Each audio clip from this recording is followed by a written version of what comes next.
Hello बच्चों, let's read this question. The question says, which of the following is most reactive towards electrophilic aromatic substitution for halogen?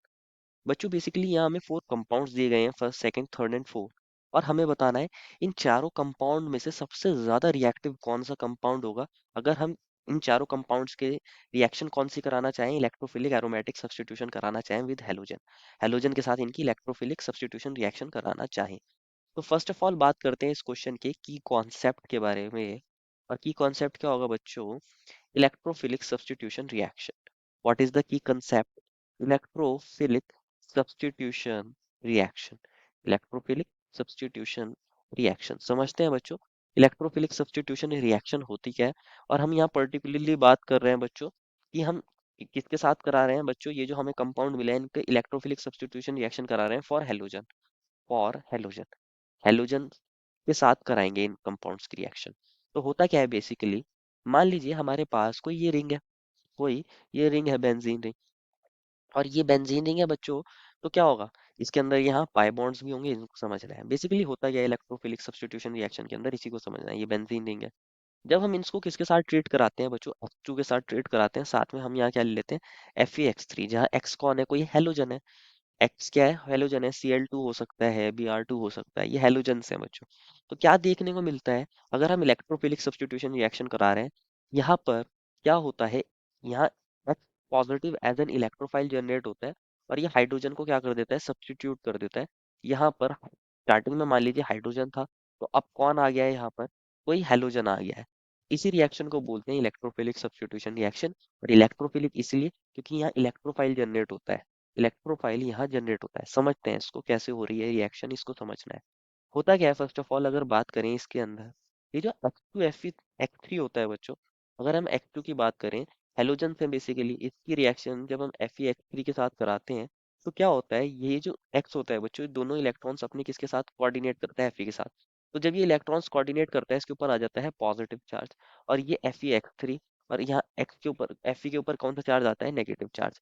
जब यहाँ कोई aromatic ring आती है like benzene, benzene, तो क्या होता है यहाँ पर, ये दोनों इलेक्ट्रॉन यहाँ से लेकर यहाँ से एक्स पॉजिटिव जनरेट हो जाता है। कौन जनरेट हो जाता है, एक्स पॉजिटिव, और साथ में यहाँ पर कौन जनरेट हो गया होगा बच्चों, FeX4 नेगेटिव। तो ये जो एक्स पॉजिटिव जनरेट हुआ है, ये इलेक्ट्रोफाइल होता है। क्या होता है बच्चों, इलेक्ट्रोफाइल, एक्स पॉजिटिव है, इलेक्ट्रोफाइल है। और क्या होता है, ये पाई बॉन्ड न्यूक्लियोफिलिक नेचर के होते हैं, ये इस पर अटैक करते हैं। क्या करते हैं, अटैक करते हैं। तो जब ये इसके ऊपर यहाँ अटैक करता है, यहाँ एक्स आ जाता है और यहाँ पॉजिटिव चार्ज जनरेट होता है। ये डबल बॉन्ड, ये डबल बॉन्ड। अब ये जो पॉजिटिव चार्ज जनरेट हुआ है बच्चों, ये क्या कर सकता है, रिंग के साथ कॉन्जुगेशन में पार्टिसिपेट कर सकता है। ये इधर जाए, ये इधर जाए। तो इसका एक और स्ट्रक्चर हम ऐसे दिखा सकते हैं बच्चों, यहाँ डबल बॉन्ड आ गया होगा, ये पॉजिटिव, ये डबल बॉन्ड, और ये एक्स। अगेन क्या हो सकता है, ये पाई बॉन्ड इधर आए, तो इसका एक स्ट्रक्चर इस तरीके से हम बना सकते हैं।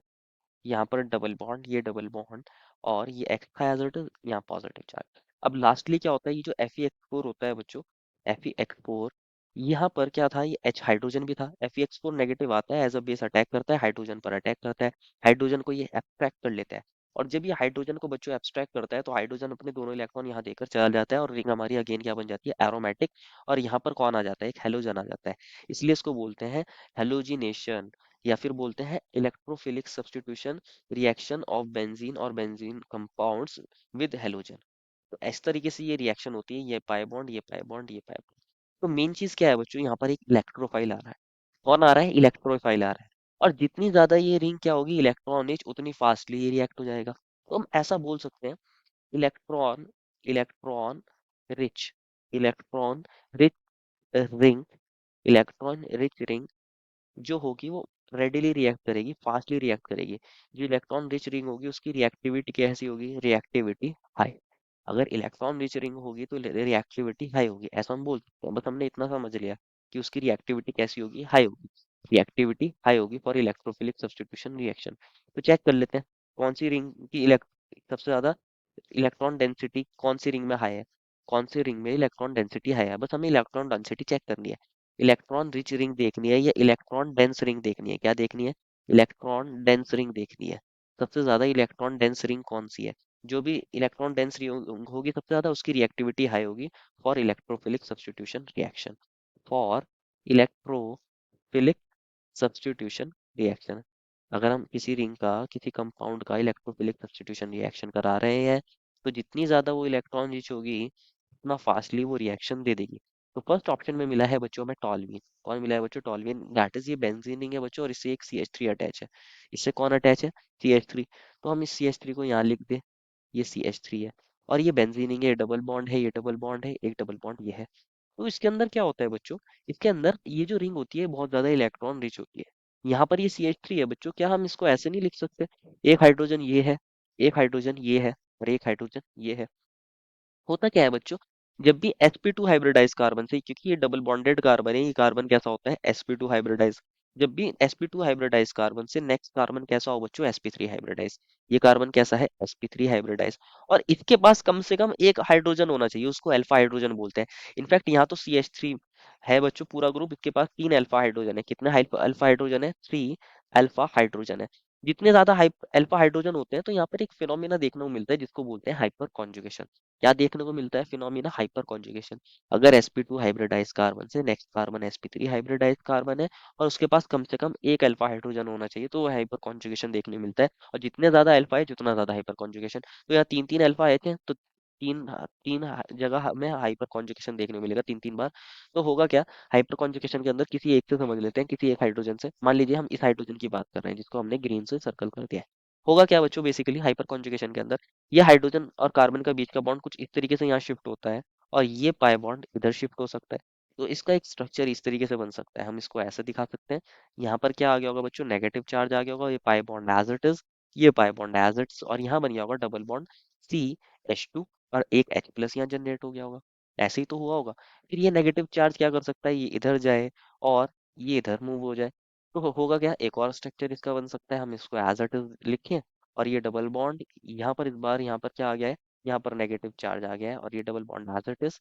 और ये डबल बॉन्ड CH2 और यहाँ H+ अभी भी है। फिर क्या हो सकता है? अगेन यहाँ पर ये जो नेगेटिव चार्ज है वापस इधर जाए और ये pi bond again ortho position पर शिफ्ट हो जाए। ऑर्थो पोजीशन पर शिफ्ट हो जाए, जो CH3 ग्रुप था उसकी ऑर्थो पोजीशन में बेसिकली यहाँ पर नेगेटिव आ जाए। ये डबल बॉन्ड CH2 है और यहाँ H+ अभी भी है और ये एक डबल बॉन्ड, ये डबल बॉन्ड। एंड लास्टली क्या होगा बच्चों? लास्टली क्या होगा? ये नेगेटिव चार्ज वापस से इधर जाए और ये पाई बॉन्ड यहाँ पर अगेन C और H के बीच में बॉन्ड बना लेगा। तो इसका लास्ट स्ट्रक्चर कुछ इस तरीके से बन जाएगा। इसको हम ऐसे दिखा सकते हैं, इसको हम ऐसे दिखा सकते हैं। यहाँ पर बन गया होगा डबल बॉन्ड, ये डबल बॉन्ड, ये डबल बॉन्ड, और ये अगेन क्या बन गया होगा? CH3। तो यहाँ हाइपर कॉन्जुगेशन हो रहा है। रिंग में क्या आ रहा है? नेगेटिव चार्ज आ रहा है, ऑर्थो पैरा पोजीशन पर आ रहा है। ये जो ग्रुप था बच्चों CH3, बेसिकली जब ये ग्रुप था इसकी ऑर्थो पैरा पोजीशन पर आ रहा है। तो इलेक्ट्रॉन डेंसिटी क्या हो रही है? इंक्रीज हो रही है। अगर इलेक्ट्रॉन डेंसिटी इंक्रीज हो रही है, इलेक्ट्रॉन डेंसिटी इंक्रीज हो रही है, तो कोई भी इलेक्ट्रोफाइल हो, जैसे कि हेलोजेंस के साथ करा रहे थे इलेक्ट्रोफिलिक सब्स्टिट्यूशन रिएक्शन, मैंने आपको बताया था वहाँ एक्स पॉजिटिव बनता है, इलेक्ट्रोफाइल बनता है।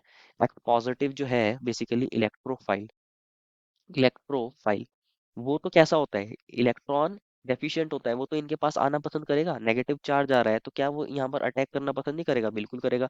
यहाँ इजीली रिएक्ट वो कर जाएगा। तीन तीन अल्फा हाइड्रोजन थे तो हाइपर कॉन्जुगेशन ज्यादा हो। बात करते हैं सेकंड ऑप्शन की। सेकंड ऑप्शन में कौन है? NO2 ग्रुप है। CH3 से NO2 ग्रुप अटैच है, तो इसको भी देख लेते हैं बच्चों। इस बार हमने, मान लीजिए उन्होंने यहाँ लिखा था NO2 ग्रुप को, चाहे आप यहाँ लिखो बेंजीन रिंग के अंदर, या फिर हमने क्या करा है यहाँ लिख दिया है। इससे तो कोई चेंज नहीं होगा। अगर हम नाइट्रो ग्रुप को यहाँ लिख देंगे तो इससे कोई फर्क पड़ेगा या नहीं? नहीं पड़ेगा, नाइट्रो बेंजीन ही कहलाएगा। इससे कोई फर्क नहीं पड़ेगा। तो होता क्या है बेसिकली? जो नाइट्रो ग्रुप होता है, जो नाइट्रो ग्रुप होता है उसको हम बेसिकली ऐसे दिखाते हैं, ये डबल बॉन्ड O और ये O, इस पर नेगेटिव, N पर पॉजिटिव। तो ये जो नाइट्रो ग्रुप होता है ये इलेक्ट्रॉन विड्रॉइंग ग्रुप होता है। ये क्या काम करता है? इलेक्ट्रॉन डेंसिटी को डिक्रीज करता है। बेसिकली होता क्या है, ये पाई बॉन्ड यहाँ शिफ्ट हो जाता है और ये पाई बॉन्ड ऑक्सीजन पे शिफ्ट हो जाता है एज नेगेटिव चार्ज। तो यहाँ पर क्या हो रहा है? यहाँ पे पॉजिटिव चार्ज आ रहा है, ये डबल बॉन्ड, ये double bond, double bond N, इसके ऊपर यहाँ पॉजिटिव, ऊपर नेगेटिव, ये ऊपर नेगेटिव। अगेन क्या होगा? ये पाई बॉन्ड इधर जाए तो क्या हो सकता है? यहाँ पर ये डबल बॉन्ड आ जाएगा, ये डबल बॉन्ड, और यहाँ पे पॉजिटिव चार्ज जनरेट हो गया है। और ये डबल बॉन्ड N, यहाँ positive O negative, O negative. Again क्या हो सकता है? ये पाई बॉन्ड इधर मूव करे तो इसका एक और स्ट्रक्चर बन सकता है जिसको हम ऐसे दिखा सकते हैं। यहाँ पर पॉजिटिव, ये डबल बॉन्ड, ये डबल बॉन्ड, ये डबल बॉन्ड N, इस पर पॉजिटिव, O पर नेगेटिव, O पर नेगेटिव। एंड लास्टली क्या हो सकता है? नेगेटिव चार्ज वापस इधर जाए, ये पाई बॉन्ड वापस इधर आ जाए तो यहाँ पॉजिटिव चार्ज खत्म हो जाएगा रिंग के अंदर। और यहाँ पर ये डबल बॉन्ड बन जाएगा, डबल बॉन्ड, ये डबल बॉन्ड और ये डबल बॉन्ड की जगह अब क्या बन गया होगा, ये सिंगल बॉन्ड बन गया होगा। ये सिंगल बॉन्ड यहाँ पर बन गया होगा अगेन। और ये एन, ये ओ नेगेटिव था बच्चों, ये डबल बॉन्ड ओ, ऐसे ही लिख सकते हैं। इस तरीके से नाइट्रो ग्रुप ने क्या करा है यहाँ पर, नाइट्रो ग्रुप ने इलेक्ट्रॉन विड्रॉइंग ग्रुप की तरह यहाँ एक्ट करा है। और इलेक्ट्रॉन विड्रॉइंग ग्रुप होने की वजह से यहाँ पर कोई इलेक्ट्रोफाइल इजीली नहीं आएगा। कोई इलेक्ट्रोफाइल एक्स पॉजिटिव जो जनरेट हुआ था, कोई इलेक्ट्रोफाइल वो इजीली इसके साथ रिएक्ट नहीं करेगा। तो ये तो इलेक्ट्रोफिलिक सब्स्टिट्यूशन रिएक्शन इजीली नहीं देगा, तो सेकंड ऑप्शन तो गलत हो जाएगा। थर्ड ऑप्शन की बात कर लेते हैं, उसमें मिला है बच्चों में C2H5। C2H5, C2H5 अटैच है थर्ड ऑप्शन में बेंजीन रिंग से।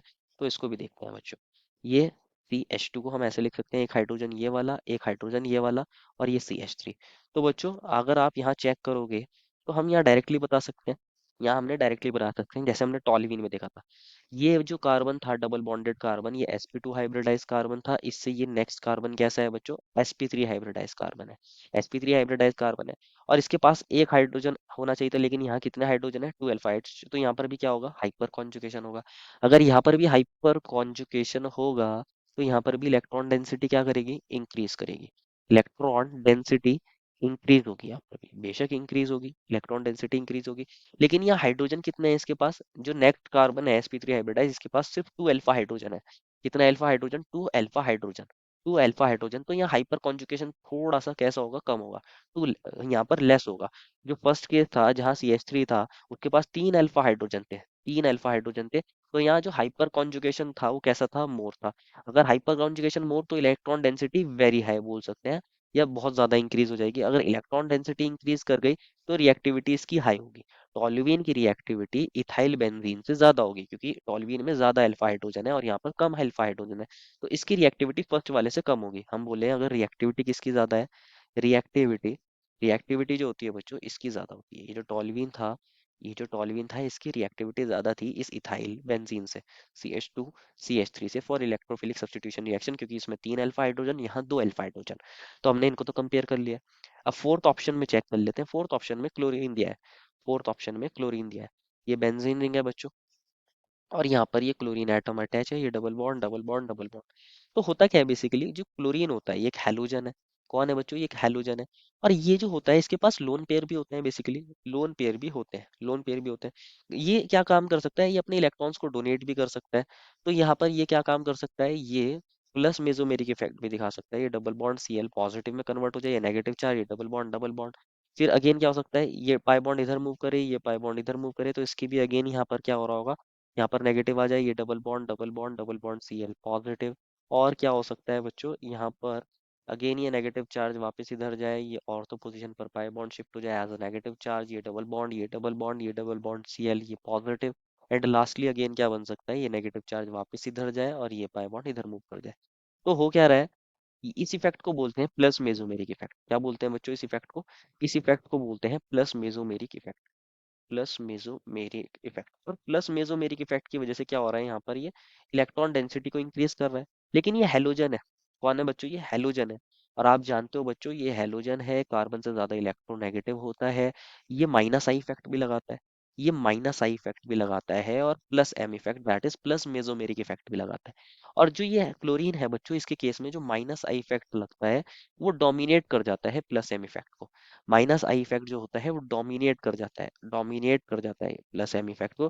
तो ओवरऑल कैसा होता है, ये इलेक्ट्रॉन विड्रॉइंग ग्रुप होता है। कैसा होता है, electron withdrawing group. Electron withdrawing group होने की वजह से ये इलेक्ट्रोफिलिक सब्स्टिट्यूशन रिएक्शन को इजीली नहीं देना चाहता, क्योंकि ये क्या काम करता है, इसके केस में माइनस आई डोमिनेट कर जाता है। तो ओवरऑल ये इलेक्ट्रॉन विड्रॉइंग होता है, इलेक्ट्रॉन डेंसिटी को इंक्रीज नहीं करता रिंग के अंदर। तो ये इलेक्ट्रोफिलिक सब्स्टिट्यूशन नहीं देना चाहेगा, तो इसकी रिएक्टिविटी भी कैसी हो जाएगी बच्चों, रिएक्टिविटी इसकी भी लेस हो जाएगी। रिएक्टिविटी कैसी हो जाएगी बच्चों, लेस हो जाएगी। तो फोर्थ ऑप्शन में भी रिएक्टिविटी कम है, सेकंड ऑप्शन में भी लीस्ट है। और जो थर्ड और फर्स्ट था उसमें हमने देखा फर्स्ट की ज्यादा थी, थर्ड की कम थी। तो सबसे ज्यादा रिएक्टिव कौन होगा, फर्स्ट होगा। देखो final answer is option number first. I hope you understood it well and best of luck.